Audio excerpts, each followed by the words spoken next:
안녕하세요, 북스론 카페 여러분. 자, 오늘은 저번 시간에 이어가지고 조선의 성리학과 신학 관련된 내용을 이제 보겠습니다. 자, 지학사 교과서 몇 페이지 펴보시냐면요, 94페이지 펴보세요. 자, 성리학이 이 꽃을 피우다 내용 보면요. 자, 고려말 원에서 전해진 성리학은 신진사대부에 의해 수용 확산되어 조선 왕조의 통치 이념으로 자리 잡았다.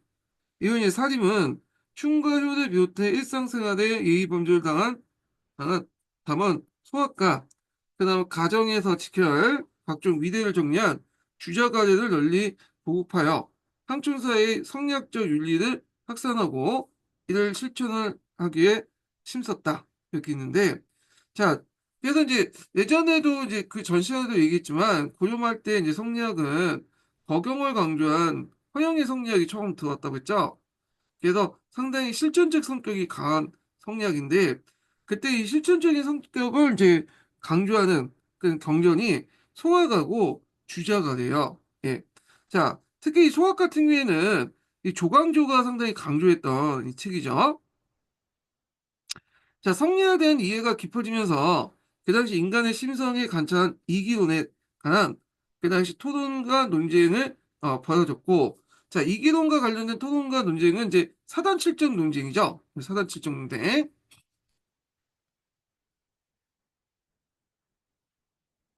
그래서 처음에는 이제 이항하고 기대성하고 논쟁하다가 나중에는 이해와 이항의 논쟁을 이렇게 옮겨갔죠. 그래서 이 논쟁을 통해서 이항과 이의가 그 당시 조선 성리학의 독자적인 어떤 체계를 세우는데, 자, 그중에 이제 이항의 사상은 그 임진환 이후에 일본에 전해져 일본의 이제 뭐냐면 성리학의 그 발전을 발전에 기여했다. 이렇게 보시면 돼요. 그래서 강항이라고 해서 그 당시 이제 이항의 어떤 영향을 받은 그 선비가 들어가서 일본의 성리학에 어떤 큰 영향을 줬다. 이렇게 보시면 되겠습니다. 자, 거기 이기론이 관련된 내용인데, 이기론은 이제 이는 인간의 심성을 포함한 모든 사물의 변화 가능성을 하는 원리고, 기는 이의 원리가 현실로 구체화된 필요한 요소를 얘기하는데요. 어느 것을 중시하에 따라서 주리론과 지구이론으로 구분될 수 있다. 이렇게 보는데, 이항은 상대적으로 주리론을 강조하고요. 그 다음에 이는 상대적으로 주기론을 강조하죠. 예. 자, 거기 이항의 대표적인 이제 책이 성학십도, 성학집요, 주자사 조료, 동호봉당 이렇게 이제 있는데 성합십도하고 성합지교는 그 당시에 이제 그 제왕안과 관련된 것이죠. 그래서 요거는 제가 이제 그 강의 시간 때, 강국 시간 때 좀 얘기했으니까 그 참조해 주시고요. 자, 그게 이제 성리학을 보고 싶은데 큰 역할을 했던 것이 서원과 한약이에요. 그래서 서원은 국가에서 운영했던 성균관이나 한계에 달리 지방 사림들이 세운 사회교육기관이고요. 사림은 이제 서원을 기반으로 학문적 정치적 결속을 가졌다. 자, 그래서 그 서원의 최초의 이제 서원이 중종 때 주세봉이 세운 백운동 서원이죠. 그래서 이제 명종 때 이항의 건의를 받아서 왕이 직접 헌판을 내렸는데 이게 이제 소수선이에요. 그래서 헌판이 내렸다는 것은 서적이나 노비 등을 봐서 최초의 이제 그 사회성이 됐다. 이렇게 보시면 되고요. 자, 그래서 이제 이렇게 하면 면세권과 명예권을 얻게 된다. 예, 헌판선으로서 소수선이는 좀 기억을 해두시면 될 것 같습니다. 자, 그 다음에 이제 항약인데, 항약은 항촌사의 자치구역으로서 이게 이제 송나라에서 들어온 거죠. 그래서 이제 여시한약이 이제 대표적인 한약인데, 이 여시한약에다가 이제 주자가 줄을 붙였죠. 그래서 주자, 증손, 여시한약이라고 했는데, 자, 이 여시한약 관련된 내용이 예전에 기출문에 나왔던 거죠. 자, 16세기 이후에 전국적으로 보급되었다. 지방 사림들은 각 고대 시정에 맞는 한약을 만들고 한촌의 자신의 영향을 확대하고자 했다. 그래서 한약도 이제 크게 뭐, 그 사족 한약도 있고, 수정 한약도 있고, 동리 한약도 있다라고 좀 기억을 해두시면 될 것 같고요. 자, 그 다음에 서학이 도입되고 신학이 발달되다 이렇게 보면요. 17세기 무렵 중국에서 이제 다녀온 사신들은 통해서 천주교, 천리경, 공영만국전도 등 서양의 문물이 서학이라는 이름으로 들어와 조선시대 지식인들의 세계관에 큰 변화를 줬는데 특히 이제 큰 영향을 줬던 것이 공영만국전도죠. 그래서 명예에서 활동했던 선교사 마테오 니치가 제작한 세계 지도인데 세계 대륙을 비교적 정확하게 그려져 있다. 그래서 예전에는 이제 중국을 이따만하게 그렸는데 여기면 조그맣게 이렇게 그렸죠. 예, 중국이 크긴 하지만 예, 실체 활동에서는 했고 중국인들을 배려하기 위해서 이제 딱 중앙에 중국을 이렇게 딱 그려놨지만 예전의 세계 지도부에서 비하면 중국을 상당히 작게 그렸다. 이렇게 보시면 되죠. 자, 이게 이제 우리나라에 들어와서 당시 이제 중국 중심의 어떤 세계관을 동일하는데 큰 영향을 미쳤죠. 그래서 신학자에게 영향을 줬다. 신학자에게 영향을 줬다는 걸 좀 기억을 해두시면 되고요.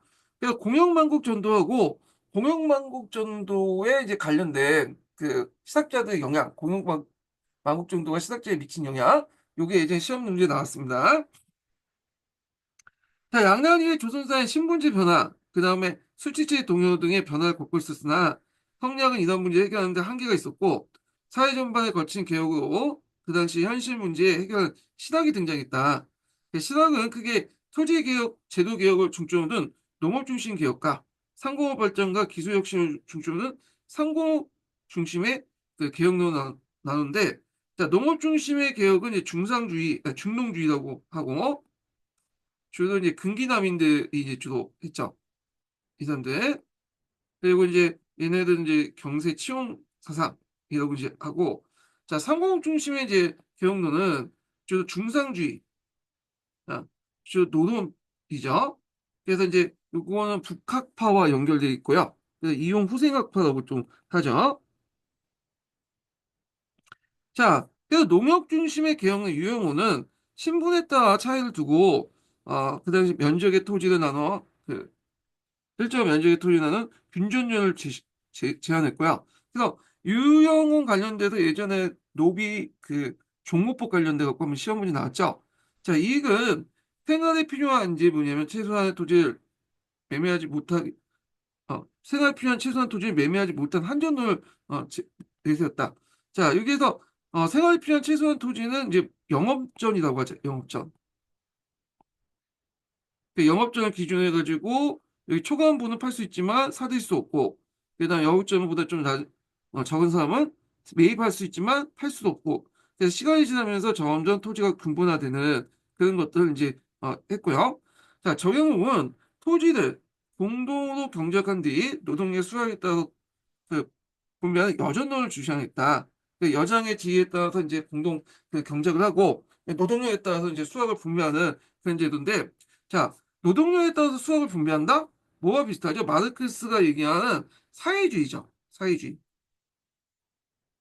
그래서 마르크스 같은 경우는 사회주의와 공산주의 구분하면서 사회주의는 노동력에 따라서 이제 구분하는 거고, 그다음 분배하는 거고, 공산주의는 필요에 따라서 분배하는 거죠. 이렇게 이제 구분을 했던 거고.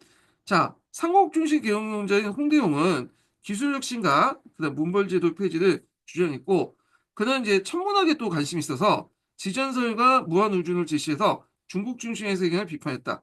자, 홍대용 시험문제 나왔죠. 의사문답도 나왔고, 그 다음에 이제 지전설, 무한우주론 이런 것도 나오는데 지전설은 지구가 돈다는 이제 자전한다는 그런 것을 얘기하고 무한우주론은 이게 지구가 그 우주에 보면 한 끝에 티끌에 불과했고 그 티끌에 있는 그 중국은 뭐냐면 중심이 될 수 없다. 그래서 상대주의 논법에 따라서 이 중심이라는 것은 다 상대적이다. 그래서 중국도 중심이 될 수 있고 우리도 중심이 되는데 중국만이 중심이 될 수 없다라고 이제 주장을 했죠. 그래서 종전의 중국 중심의 어떤 세계를 비판했다는 거. 자, 박지원은 청에 다녀온 후 열화일기를 썼고, 열화일기 예전에 시험문이 나왔죠. 그래서 수레와 성박 이용 및 화폐 유통의 어떤 필요성을 이제 뭐냐면 강조했다. 그래서 여기에 좀 눈여겨볼 수레 예전에 시험문이 나왔는데, 예전에 이제 그 그러니까 상공업자들, 중상주의자들은 이 수레를 되게 강조해. 수레 성박 이용을. 이게 물류하고 강조 있잖아요. 그래서 이런 수레를 이용해서 말과 소각하는 수레를 통해서 내륙각지의 물자를 유통시킬 수 있다. 이렇게 이제 강조하면서 이 수레를 공통적으로 이용한다는 거, 이게 중상주의자들의 공통적인 생각이에요. 이게. 그 다음에 이제 박지원의 제자가 이제 박제가죠. 예전에 북학의를 이제 저수했고, 이 사람도 마찬가지로 수대와 성배 관용을 강조했고, 경약보다는 소비를 강조했다. 그래서 이제 소비를 뭐와 비교하자면 우물과 비교했죠. 예. 자, 그래서 이제 있고 그 옆에 이제 홍대동에 있었던 홍청이 같은 거 있어요. 홍청이. 자, 홍대동은 청해 천문학 간첩기관인 홍천관에 갈렸던 독일 출신 선교사를 만난 뒤 귀국하여 천체 운행을 강조 홍천이를 이제 만들었다. 이렇게 보시면 되겠습니다. 그래서 그 홍대동 같은 경우에 집에 농수각이라는 사립 천문대를 만들었고 거기에서 별자리나 이런 것들을 관찰하면서 이렇게 이제 천문학에 상당히 관심이 많았다. 이렇게 보시면 되겠습니다. 자, 거기 조선전기 때 과학기술과 양광문화를 볼게요. 조선전기 때는, 그러니까 15세기 때죠. 정확히 15세기 때는 실용적 과학기술이 발달됐어요.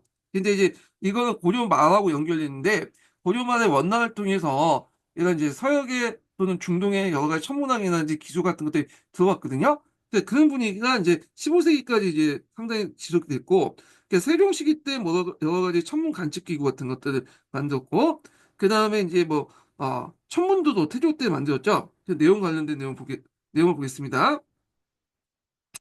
자, 조선 전기에는 실용적인 과학기술이 발달했다. 농사와 관련된 천문을 알고자 태조 때는 천문도인 천상열차 분야지도 이렇게 있죠. 요게 예전에 한번 기출문이 나왔던 거야. 음. 그래서 이제 여기 도에 새겼는데 요게 이제 고구려 천문도예요. 고구려 천문도.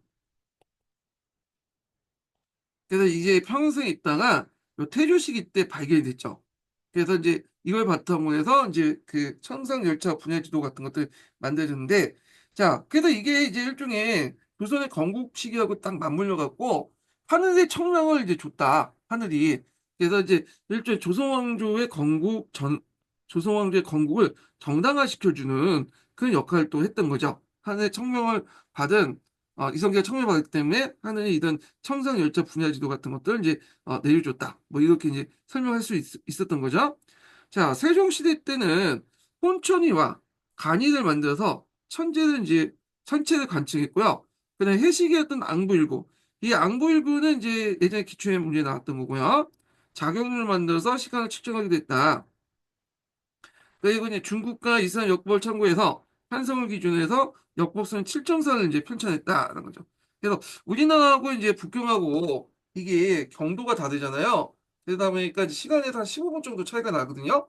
그래서 이제 이런 것들을 이제 뭐냐면 좀 제대로 계산하고자 중국의 역법이나 아라비아 역법을 이제 참조해서 우리나라 그 서울을 기준으로 해서 경도를 기준으로 해서 만든 것이 7점산인데 자, 이 7.4는 나중에 조선 때 시험용으로 이제 바뀌죠. 그 아담시이 만든 시험용으로 이제 조치를 할 때까지 우리나라 이제 역보 사용했던 거고요. 자, 그 외에도 금속발전, 가민자 등 많은 서적 가능해요. 성리학의 발전에 기여했다는 거. 자, 그 다음에 양반 문화 해갖고 그 밑에 보면 그, 해화 같은 것들이 나오는데, 자, 조선전기 유교 윤리 바탕으로 한 양반 중심의 문화가 발달했고, 특히 해화 작품으로서 전문학원의 안개 몽유동도와 문인관료의 강의의 고상간수도가 있다.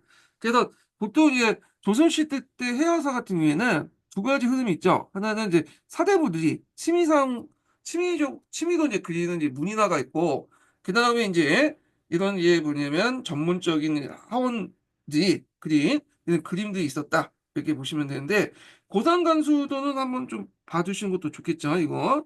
네. 그리고 예전에 한국사 능력검증 시험에 이제 나왔던 거고. 자, 그래서 이제 16세기 때 이정의 묵주도와 같은 선배 지조를 상징하는 사군자를 그린 문인화가 유행됐고요. 또 조선전기에는 궁중이나 간청제 분총사기와 백제가 널리 사용되었다. 그래서 조선시대 때 해화사와 관련돼서 15세기부터 해서 19세기까지의 그 문제가 흐름이 관련된 문제 그 조선 해화사 흐름이 예전에 한번 시험 문제 나왔어요. 그 사주선단 문제도 한번 나왔죠. 자, 그래서 이제 이렇게 해서 있고 요 뒤에 이제 뭐 문화 있는데 여기 진경산수학.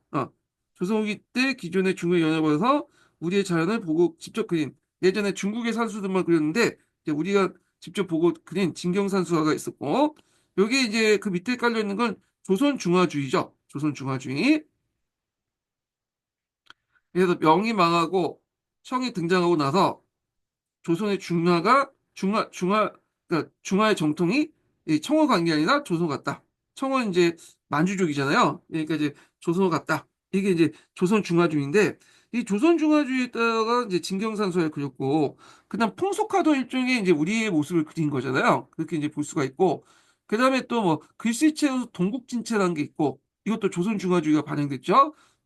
그리고 사만정통론, 마한정통이 나오는 사만정통론도 이 조선 중화주의가 반영됐다. 이렇게 보시면 되겠습니다. 그래서 이 진경산서를 이제 뭐 이제 개척했던 사람이 정선이라는 사람이거든요. 예. 그래서 임황상의 모습을 그린 임황재색도라는 그림인데 요게 예전에 한국사 능력검증에 나도 시험에 문제도 나왔고 했으니까 좀 봐두시고요. 그 다음에 이제 서양화법을 만든 강사의 작품도 있고요. 이렇게 있다는 거. 자, 그리고 뭐 풍속화 미나 이런 것들은 각자 보시면 될 것 같아요. 자, 그래서 이제 이렇게 해서 한번 쭉 문화사 관련된 내용을 이제 봤고, 여기 역사 쟁점 토론 있는데 한번 읽어보세요. 요즘에 이제 쟁점 이게 토론 같은 것도 이렇게 집어넣더라고요.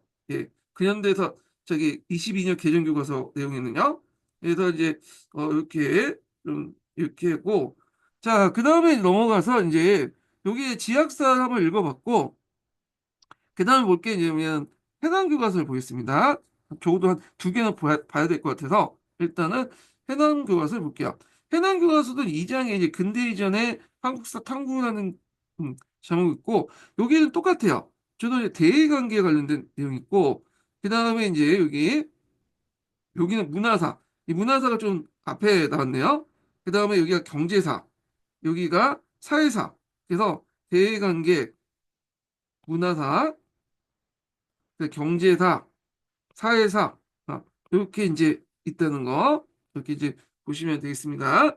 자, 그럼 대외관계사부터 이제 좀 보겠습니다.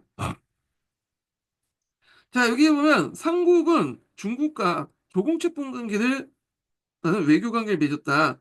조국은 주변국의 황제에게 예문을 보내는 것이고 책봉은 황제가 주변국의 군주군의 지배를 인정하는 건데 원래 이 조공채권 관계는 그 주나라 때 주나라 천자가 제후들을 맞이하는 그런 관계를 조공채권 관계라고 해요. 근데 이 조공채권 관계가 동아시아의 어떤 그 다른 나라 중국과 다른 나라의 관계가 확대된 거는 언제 때냐? 요거는 한무제 때죠. 한무제 때. 그래서 이 조공채권 관계를 맺었다고 해서 그 나라가 예속국이다. 중국의 그건 아니죠. 이거는 형식적 의대예요. 그래가지고 이 조공채권 관계는 직접적 지배가 아니라 형식적 의대에 불과했다. 그래서 상공은 이를 이용해서 중국과 적국적 교류했다. 이렇게 보시면 돼요. 그래서 이제 조공채권 관계에 관련된 내용은 15년 개정 교과서에 그 있어요. 네. 그래서 거기 보면 동아시아 각국 간의 이제 조공채권 관계에 관련된 내용이 있거든요. 우리나라는 이제 옆에 중국하고 같이 붙어 있다 보니까 중국하고 관계를 원활하게 하기 위해서 조공채권 관계를 맺고 또 그걸 통해서 여러 물자라든지 그다음에 여러 가지 선진 문물들 받아들였죠. 근데 옆 나라 일본 같은 경우에는 우리처럼 항상 조공채권 관계를 맺었던 게 아니야. 자기들 필요에 따라서 맺었던 거죠. 그래서 크게 뭐 세 시기로 나눠볼 수 있는데 자, 첫 번째 시기는 남북주 시대 때 5세기 정도 되고 그다음에 이제 그 뭐냐면 수당 때 견수사 경당사 그다음에 또 무르마치 막부 때 가방무역하고 관련된 그렇게 했고 조공 책봉 가운데 이제 뭐냐면 그다 맺을 경우도 있고 견수사 경당사처럼 조공 관계와 맺은 경우도 있어요. 예. 자, 하여튼 이렇게 있고요. 자, 중국이 남북주로 분열되면서 국제관계가 다운화됐다.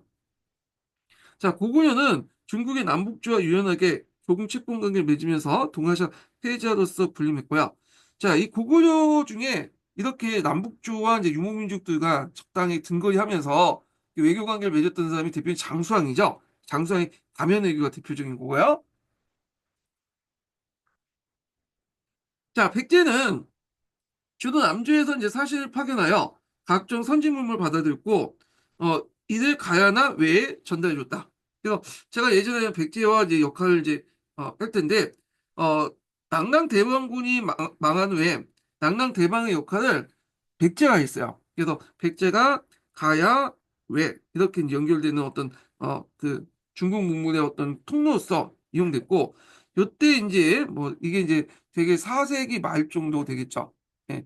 3세기 말이죠. 3세기 말 정도 이제 관계에서 요가 되게 고구려 신라 간의 이런 그런 것들이 대립을 하고 있었죠. 예. 그래서 이제 이게 뭐 신묘일주 기사에 보이잖아요. 400년 전 기사. 예. 그래서 이제 이것 때문에 이제 뭐냐면 고구려가 여기 뭐 이렇게 대입하고 있다가 공격해 오니까 고구려가 원조를 해줬고 보병 5만 명, 기병 5만 명 해서 5만 명이죠. 그러니까 보병과 기병 5만 명이 이제 도움을 줬던 신묘주 기사가 이제 여기 반영돼 있고요. 자, 신라는 초기에는 고구려 백제를 통해서 중국의 문화를 이제 받아들였지만, 자, 이게 한강 유역을 이제 차지한 이후에 중국과 직접 교류했다. 요것도 예전에 한번 기출문제 나왔죠. 이걸 좀 기억을 해두시면 되고요. 자, 그래서 이제 있고, 가야 철 생산품은 마한과 외, 그리고 낙랑군에 등 중국 군에 수출되었으며, 가야의 토기는 외의 토기 영향을 줬다. 그래서 이제 스에키 토기 같은지에 영향을 줬다. 이렇게 보시면 되겠습니다. 자, 삼국은 서역과도 교류했다. 고구려 고군복화에는 서역인으로 보이는 그다음 인물이 다수 등장했으며 중앙아시아 궁정복화에도 고구려인으로 추정되는 사신이 그려져 있었다. 자, 신라 왕릉에서 출토된 유의전도 서역을 통해서 온 것으로 추정된다. 이렇게 보시면 되겠습니다. 거기 이제 예빈도가 있는데 여기 당나라 관리들 외국 사신들은 이제 뭐냐면 맞이하는 장면이거든요. 이게 좀 눈여겨볼 게 뭐냐면 요 고구려 사진이 있어요. 여기는 신라 고구려 사진 있는데 이게 고구려일 거예요. 왜냐면 이게 조우관이 있는데 조우관 관련된 내용에서 이제 그 쓴 게 신라다 고려다 고구려인데 되게 조우관은 고구려 사진이 썼다고 보고 있어요. 예. 그래서 이 조우관을 딱 보면 아 이거 고구려 사진이다 이렇게 볼 수가 있죠. 자, 그다음에 남북국이 이제 다양한 외교 관계를 맺다. 네, 통일신라 바다와 관련된 내용이죠. 자, 수화 당의 등장으로 동아시아 국제 질서의 변화가 일어났는데, 게다가 이제 그 당시에 남북조 시대 때는 분열된 시기이기 때문에 조공채뽕도 형식적이었고, 근데 수화 당은 이걸 이제 뭐 조공채뽕 관계를 되게 진심이었죠. 그걸 통해서 자기의 어떤 세력 판도를 확장시키려고 했는데, 그래서 이제 오늘날 중국몽천원 이렇게 이제 좀 국제 질서를 중국에서 동아시아 국제 질서를 중국 중심으로 재편하려고 했다 이렇게 보시면 되겠습니다. 그래서 수화당은 자국 중심의 국제 질서를 구축하기 위해서 주변국을 침략했고 신라는 당과 연합하여 고구려 백제를 멸망시켰고 이 한반도 전체를 지배한 당과 전쟁을 어, 번역 물리쳤다. 그래서 나단 전쟁으로 양국 간의 관계는 한동안 긴장 국면에 들어갔지만 교류가 중단된 것이 아니었다.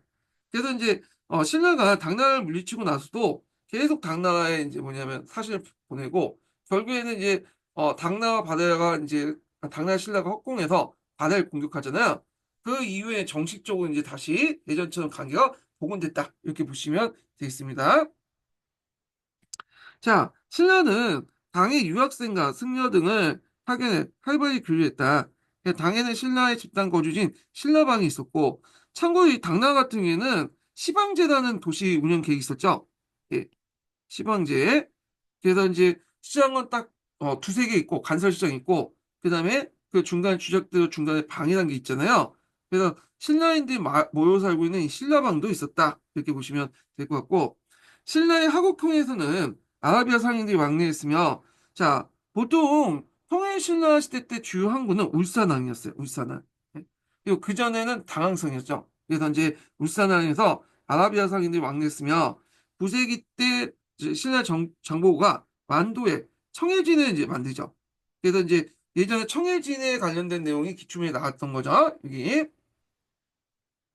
자, 바다는 무항 때 당과 대립하고 있었지만 문항 때는 사신을 보내는 등 당과 교류했다. 바다는 당의 책봉을 받았지만 대내적으로 항제국을 포박했다. 요걸 이제 여러분도 알다시피 내지 외항치제라고 하죠. 안으는 항제국이지만 밖으로는 그 제후국 이렇게 했고 이게 이제 바다뿐만 아니라 고려도 마찬가지야. 고려도. 네. 그래갖고 이제 이런 것들 같이 기억을 해두시면 되고요. 최근에 발견된 이제 뭐 정월공주모지나 이런 것들 보면 바다의 이제 왕을 황상이라고 해서 황제로 이제 높여 불렸죠. 자, 바다의 수도는 상경이죠. 상경 위치 좀 파악을 해주세요. 여기죠. 당나라 장안을 이제 모방을 해갖고 만든 건데 보통 이제 오경인 중에 이게 마지막 그 수도였죠. 그 요거 관련된 상경의 위치 물어본 것이 이제 시험에 나왔던 거고요. 자, 그리고 당 중심으로 당나라, 신라, 일본 거란을 연결한 교통로 오도로 개선해요. 교도를 했다. 자, 오도라는 것은 여기 보면 다섯 개 기도를 중심하는데 상경을 중심으로 해갖고 거란으로 가는 거란도가 있고 그다음에 영주도 여기 이제 요수지역으로 가는 거죠. 압록강 쪽으로 해갖고 하는 조공도인데 압록강을 거슬러 올라간 길고 그래서 영주도하고 조공조는 이 당나라 관련된 그 길이고요. 그다음에 여기 일본도로 이렇게 쭉 가는 게 있죠. 그래서 가야와 일본은 자주 교류를 했어요. 예. 그래서 이제 일본의 송일본기 같은 그 책에 보면 가야와 관련된 내용이 많아. 그다음에 동경에서 이렇게 남경까지 해갖고 이렇게 쭉 연결된 길을 신라도다. 이렇게 이제 보시면 되겠습니다. 자, 그다음 바다는 일본에 담배 가죽과 각종 약재 등을 수출하고 비단과 황금을 수입했다. 바다의 가죽은 일본에서 귀족의 신분을 가시하는 수단이 되었고 바다의 음악은 일본 궁중에 널리 알려졌다. 그만큼 이제 바다하고 일본 간의 교류가 상당히 많았다. 그리고 일본은 바다라고 부를 수도 있지만 고려국왕이라고 이제 지칭했고 고려국왕 이렇게 이제 지칭했는데 이거 볼 때 그 당시에 이제 바다 사람들은 자기 나라의 국호를 가래보다는 고려라고 부를 가능성이 더 많아요. 다만 이제 당나라 기록 신당서나 구당서는 바래라는 국호를 사용하고 있죠. 예. 그래서 고려보다는 바래 국호를 쓰는데 아마 이제 당나라 입장일 때는 고구를 멸망시켰잖아요. 근데 고려라는 국호를 사용할 경우에는 이제 고려를 다시 부흥한 것처럼 이렇게 서술돼 있기 때문에 그냥 바래라는 국호를 사용했고 책봉호도 바래 국왕, 바래 군왕 이렇게 이제 책봉을 했던 거죠. 자, 그다음에 그 옆에 보면 이제 왕후천출 국전이 있어요. 요거 좀 기억을 해두세요. 예, 해초가 썼죠. 승려 해초가.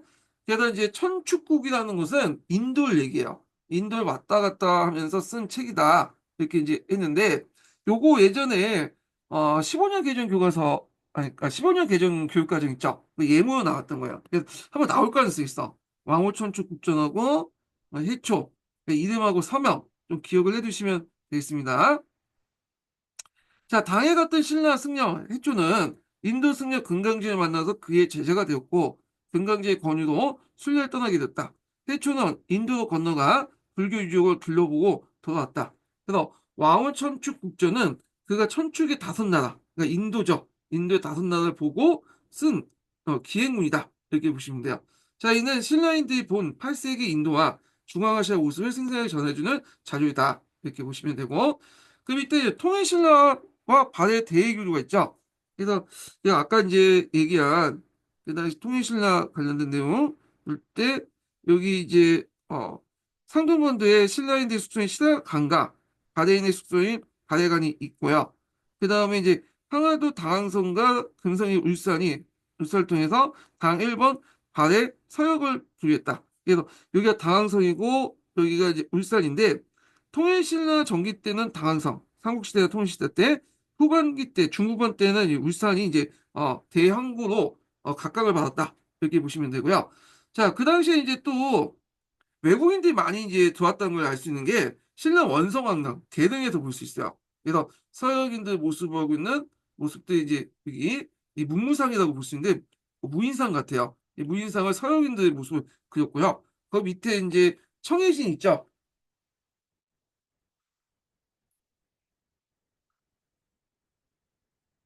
네, 청해진은 다항신라 일본에 있는 국제무역 항로의 중간지로서 무역 거점이다 거점이자 군사 기지였다.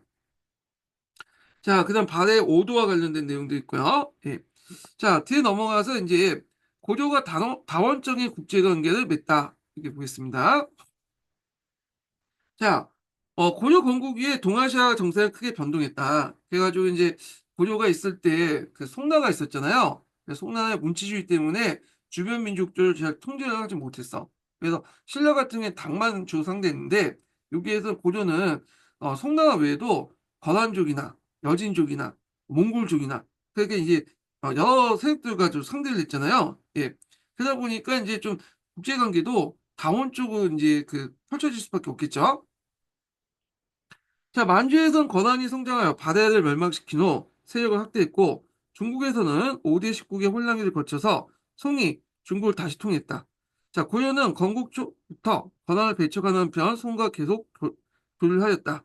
자, 송과 전쟁을 준비했던 권한은 옛 고구려 땅을 내놓을 것과 송과 교류하지 말 것을 요구하면서 고려를 침략을 했다. 그래서 거란이 이제 요구했던 것은 원했던 것은 뭐 영토도 있지만 영토보다는 그 당시 송을 먼저 치기 전에 후방을 안정시킬 필요가 있잖아요. 그러다 보니까 고려하고 이제 송이 친하니까 그 관계를 끊고자 그리고 후방을 안정시키자 이제 쳤던 거죠. 자, 가나안의 침략 의도를 파악한 고려는 서희를 보내 회담을 이제 했다. 회담 결과 고려는 송과 관계를 끊고 거란과 교류하면서 약, 고려와 약속의 강동 육주를 확보했다. 그래서 강동 육주가 이제 요 지역이죠. 예. 자, 원래 여진족이 살았던 지역인데, 얘네들 때문에 교류가 못 된다 하니까 고려 말 듣고 너네들 여기를 장악한 걸 인정해주겠다. 해서 여기에서 이제 그 장악해서 설치한 건 강동 육주였다. 자, 근데 권한은 이 강동 육주 반환을 다시 요구하면서 두 차례 다시 침략했다. 이렇게 보시면 돼요. 자, 그래서 이제 이때 3차 침입 때 강간천이 이끌었던 이제 고려군이 기주에서 권한군을 뭐냐면 물리쳤죠. 근데 기주 대첩도 유명하지만 예전에 한번 시험문이 나왔던 것이 흥한진 전투 있잖아요. 그게 나왔죠. 자, 전쟁 이후에 고려는 건한과 조금씩 분관을 맺어 평화 관계를 유지하고 송과 외교 관계를 또 재개했다. 이렇게 했는데 송과 외교 관계를 재개했는지 잘 모르겠어요. 이거 좀 잘못된 것 같아. 왜냐면 건한이 쳐들어오면서 1차부터 2차, 3차까지 하행할 때 조금씩 분관계를 맺었거든요. 이 말은 통나라하고 이제 조금씩 분관계를 안 맺는다는 거죠. 근데 하슈타임 원칙이 이제 그 당시에 또 적용돼서 송나라도 이제 자기하고 조공채 공관계 안 맺는 나하고 관계가 끊어지거든요, 자연스럽게. 어, 그러다 보니까 이제, 하늘은, 그러니까 이게 무슨 말이냐면, 하늘에는 두 개 태양이 없잖아요. 그러니까, 우리가 이제 거단하고 조공채 공관계를 맺는다는 건 송나라에서 용납을 못 하는 거야. 어, 그래서, 그 하나의 그 어떤 원칙, 하나의 중국, 오늘날만 하면 그런 식으로 이제 했기 때문에 관계가 끊어지게 됐는데, 이게 이제 송나라 외교 관계 재개한 게 아니라 끊어졌어요. 예. 그래서 송나라 관계가 재개된 것은 이 거란이 나중에 이제 뭐냐면 여진족한테 멸망하잖아요. 그때 정도에 이제 재개를 한 거야. 근데 이거는 좀 약간 그렇죠. 예. 자, 하여튼 그렇게 있고 고려와 송, 그 다음에 이제 거란이 공존했던 국제 질서는 12세기 초 여진이 선제하면서 흔들리기 시작했고 그래서 세력이 키운 여진은 금을 건국한 후 거란을 멸망시켰다. 자, 이후 이제 고려는 군신관계 요구를 했고 고려는 이를 수용했다. 그래서 처음에 형제관계를 요구할 때는 받아들이지 않았죠. 근데 이제 군신관계 요구를 한 걸 받아들였다. 그때 이제 집권자가 이자겸이었죠. 그 이자겸 입장 때는 자기의 이제 뭐냐면 정권 안정을 위해서는 송나라 간의 어떤 아니 송나라한다. 거란 간의 어떤 이제 자신의 정권 유지하기 위해서는 금나라와 어떤 합병관계가 필요했던 거죠. 예. 그래서 요 관련된 내용이 병자호란 시기 때, 그 뒤에 한 500년 뒤에 병자호란 시기와 좀 대비돼서 나왔다. 요때는 이소사대에 입각한 평세원적 사전을 주장한 반면에, 그래서 이제 이걸 바탕으로 해서 그 당시 금나라와 사대관계를 맺었죠. 그런데 500년 뒤에는 그 당시에는 이제 명문농축 사대로 되면서 똑같이 여진족하고 싸우다가 졌잖아요. 예, 병자호란 때는. 자, 고려는 송, 건한, 여진, 일본 등과 교류했으며 특히 예성강하고의 병랑도는 국제무역으로 번성하였다. 자, 아라비아 상인들은 고려를 방문했는데 이들은 고려공항에게 토단물을 바치고 금과 비단들을 받아 들어갔다. 그래서 고려공항에게 이제 토단물 바치는 건 언제 바쳤냐? 팔간회 때 바쳤어요. 이 팔간회라는 것은 이제 그 당시 불교 행사와 토속 행사가 이제 토속 종교에 가입되는 그 행사잖아요.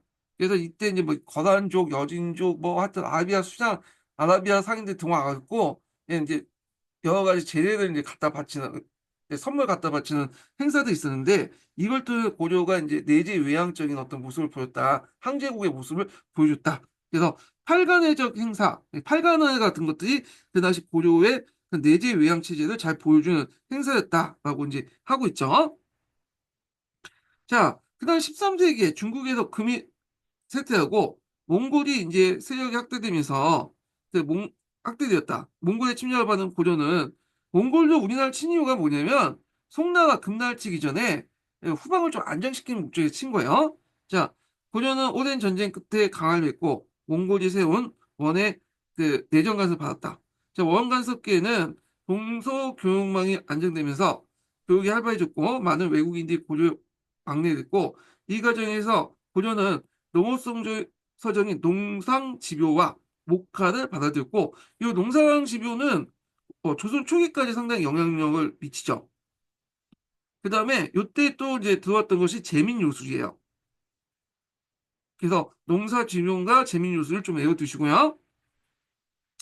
또한 원내 사람에게 하약제조 기술을 배운 최문서는 그 당시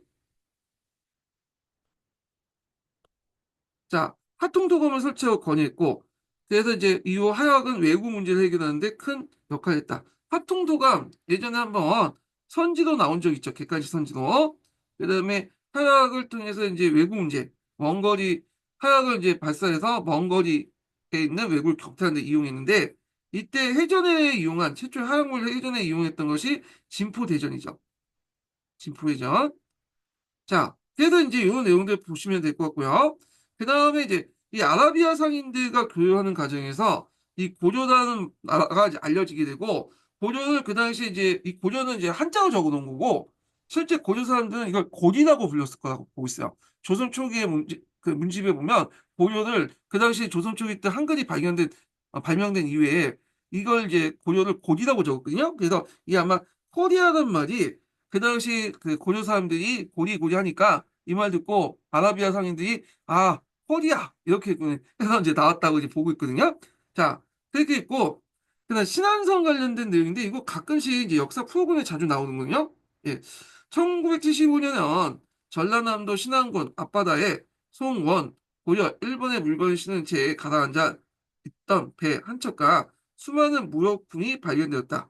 자, 이 배는 신안 앞바다에서 발견되어 신안선이라 불렸다. 신안선에는 중국의 원대 연호와 일본 사찰의 이름이 쓰여진 목간이 다수 발견되었는데 이를 통해 신안선은 원에서 일본에든 향하던 무역선으로 추정된다. 그래서 신안선에 발견된 뭐 고려 총자라든지 자, 그 다음에 이제 동전들 이런 것들 이제 있고요. 자, 그 다음에 넘어가서 독자적인 천하가 포방하다 이렇게 보십니다. 그죠? 요거 관련돼서 고구려 관련돼서 한번 시험 문제 나왔죠.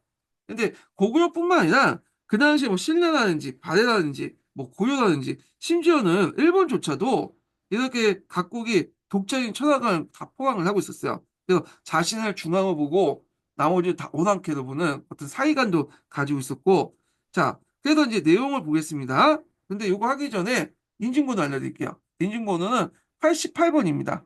네, 인증번호 88번입니다.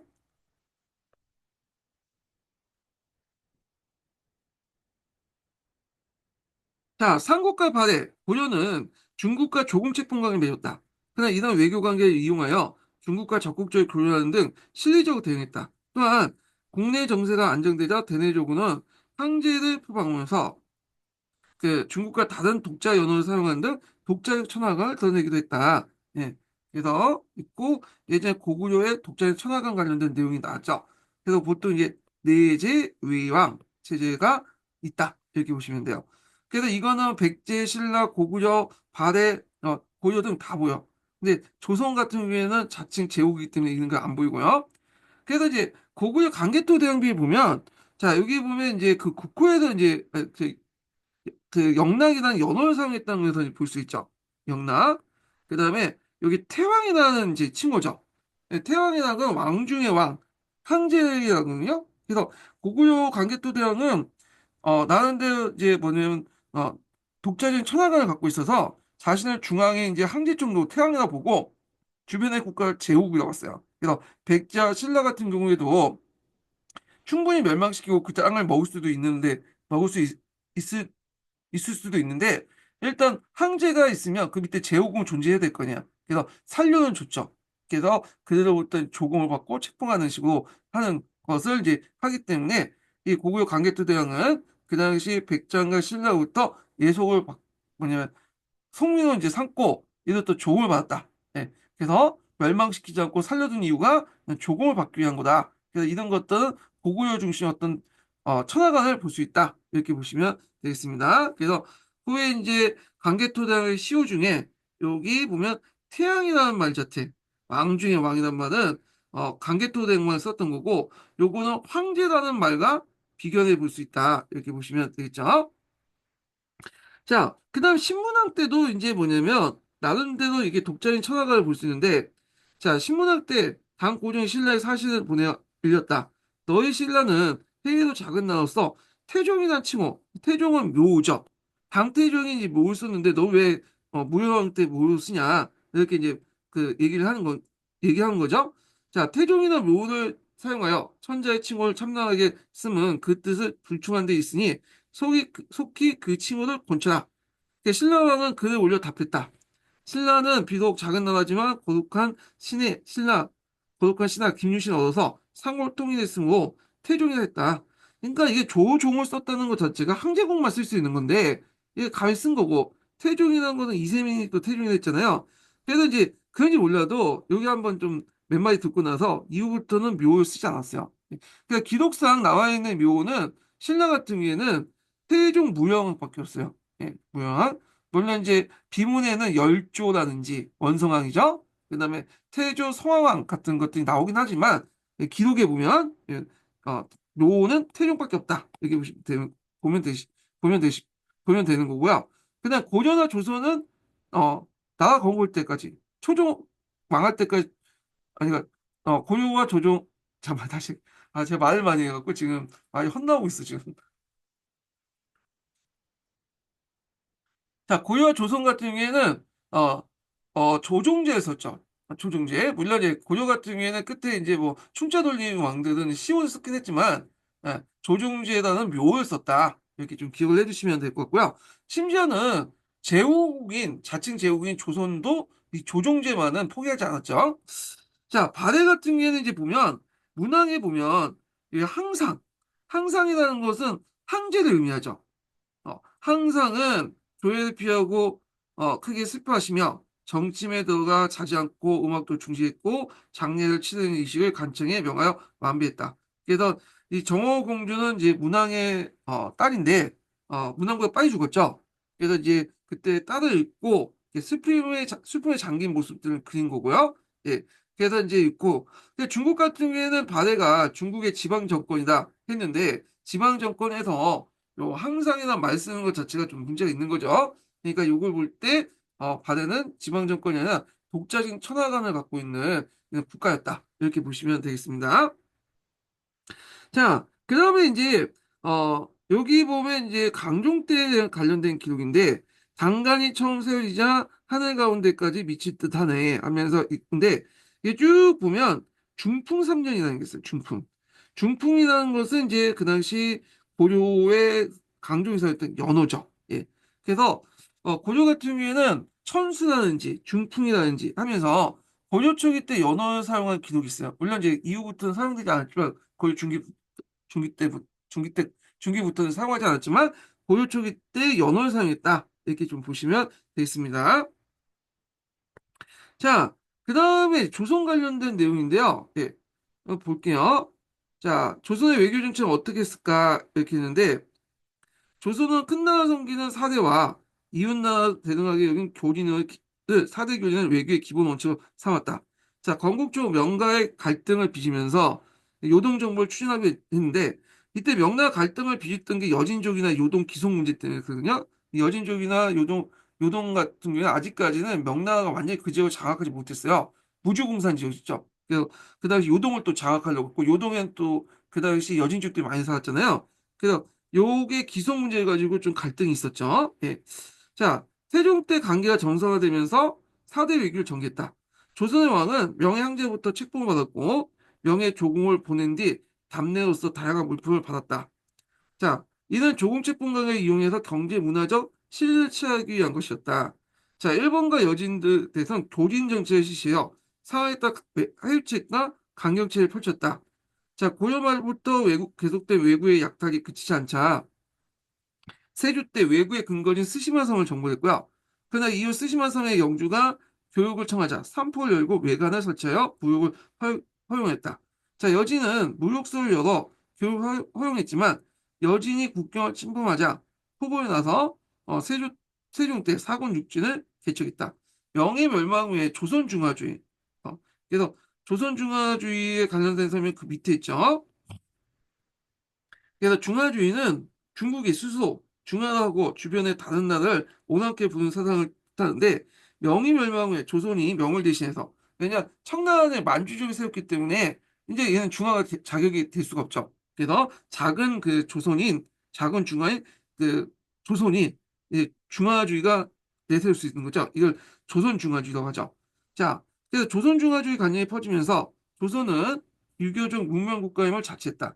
조선은 표면적으로는 청과 사대 관계를 맺고 교류했지만 호종은 송시열 등 선인색과 함께 청을 복수하자는 국방운동을 추진했지만 청이 강성해지면서 실행을 옮기지 못하고요. 대신 나선 정부를 했죠. 청나라 요청을 받고 러시아를 원정했고 그다음 호정하고 송시열은 좀 약간 북분론에서 좀 달라요. 호정은 말 그대로 강병을 아니 강한 군대를 만들어서 이제 그 하자는 거고 송시열은 그거보다는 내수양이 그래서 먼저 내수를 하고 나서 그 다음에 강경하자 이렇게 주장했던 사람이에요. 예. 자, 거기에 이제 송조 청객기국 시장이라는 그 그림이 있는데 여기에서 이제 송조청객 기국 시장이라는 그림인데 초청객이라는 건 명예, 온, 그다음 외국에 조공사줬다는 부르는 명칭이고 자, 그래서 우리 그림은 이제 병해 왔던 외국 사실에 기국할 때 명예 관리가 항상했던 장면을 그린 거다. 자, 배에 탄 사람은 조선 또는 일본 등 외국사에 추정됐다. 자, 이런 것들, 그림 관련된 내용들 이제 보시면 될 것 같고요. 자, 그 다음에 이제 뒤에 넘어가서 조선은 주변 나라 무엇을 교류했는가? 이렇게 보겠습니다.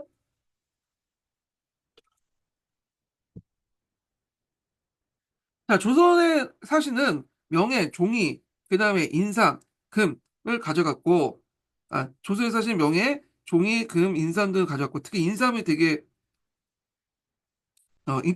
인기였죠. 그래서 그 당시 역관들은 팔포를 가져와서 갖다 팔았기 때문에 팔포무역이 되게 유명하죠. 네, 비단, 도자기, 서적 등을 받아들였다. 자, 이처럼 조선과 명언의 무역은 사실 왕래를 통해서 이루어졌다. 그래서 그 당시 명나라는 이제 조공무역을 이제 했고 공무역만 강조했죠. 그러다 보니까 이제 사신을 통해서 이렇게 무역을 했던 것이었고요. 자, 일본과의 무역은 저 삼포의 외관에서 이루어졌다. 면포, 약재, 서적 등을 수출했고 구리, 유황 등의 강산물과 향료 등을 수입했다는 거. 여진과도 이제 한경도에 설치한 무역소에서 무역을 하였다. 자, 이 시기에 여진에 전해진 조선의 소와 농기구는 여진 일부 지역을 농경하는 데 영향을 줬다.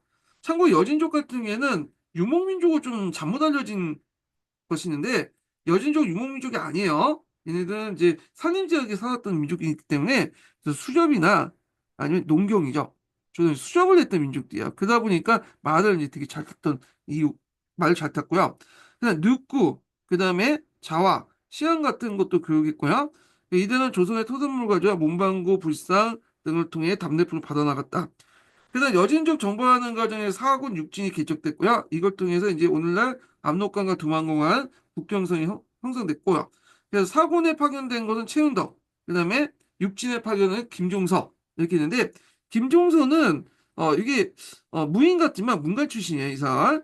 물론 아버지는 무인이긴 하는데 그래도 이제 하여튼 문관 출신이고 문무를 상당히 겸직했다고 그래요. 예. 그래서 이렇게 있고 상당히 이제 뛰어난 학자에다 거기는 행정 관료였고 또 뛰어난 전략가이기도 하고 했고요. 그다음에 이제 나중에 문종이 죽고 단종이 이제 즉위하자 한동안 실권을 누렸던 사람이 김종서였잖아요. 자, 그래서 이제 있고 양난 이후에 외교 관계 변화되다 이렇게 보겠습니다.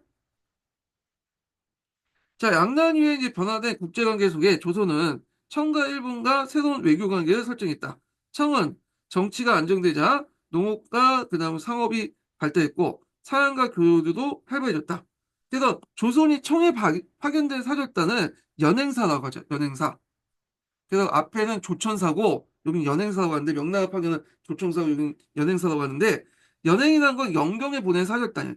영경은 지금은 북경이죠. 북경이 예전에 연나라 수도였거든요. 그래서 연행사라고 불렸고 자, 그 연행사에 따라서 이제 북경에 와서 많은 그런 지식들을 받아와서 그 기술들을 받아서 이제 그 주장했던, 그러니까 통상 계약을 주장했던 사람들이 그 뭐냐면 북학파죠, 북학파.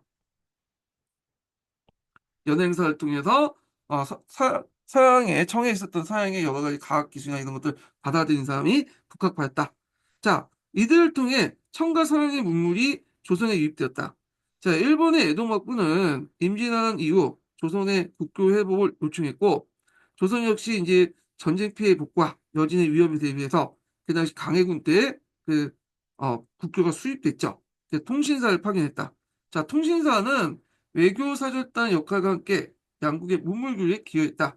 그래서 예전에도 말했죠. 조선통신사 하면 잘못된 표현이에요. 이건 일본 측에서 불렸던 명칭이고 우리는 통신사, 일본 통신사 이렇게 불렸던 거죠. 자, 그 다음에 하지만 이제 19세기 초의 마지막으로 조선은 더 이상 그 당시 이제 통신사를 파견하지 않았다. 이렇게 있고요.